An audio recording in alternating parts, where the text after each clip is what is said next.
हमारी आयतों के सिलसिले में हमें हराने की कोशिश करते हैं वो गिरफ्तार अजाब किए जाएंगे। कह दो कि मेरा परवरदिगार अपने बंदों में से जिसके लिए चाहता है रोजी फराख कर देता है और जिसके लिए चाहता है तंग कर देता है, और तुम जो चीज खर्च करोगे वो उसका तुम्हें एवज देगा, वो सबसे अच्छा रिज्क देने वाला है। और जिस दिन वो इन सब को जमा करेगा फिर फरिश्तों से फरमाएगा, क्या ये लोग तुमको पूजा करते थे?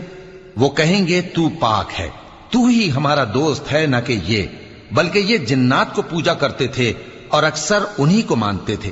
तो आज तुम में से कोई किसी को नफा और नुकसान पहुंचाने का इख्तियार नहीं रखता, और हम जालिमों से कहेंगे कि अब दोजख के अजाब का जिसको तुम झूठ समझते थे मजा चखो। और जब उनको हमारी रोशन आयतें पढ़कर सुनाई जाती हैं तो कहते हैं, ये एक ऐसा शख्स है जो चाहता है कि जिन चीजों की तुम्हारे बाप दादा परस्तिश किया करते थे उनसे तुमको रोक दे।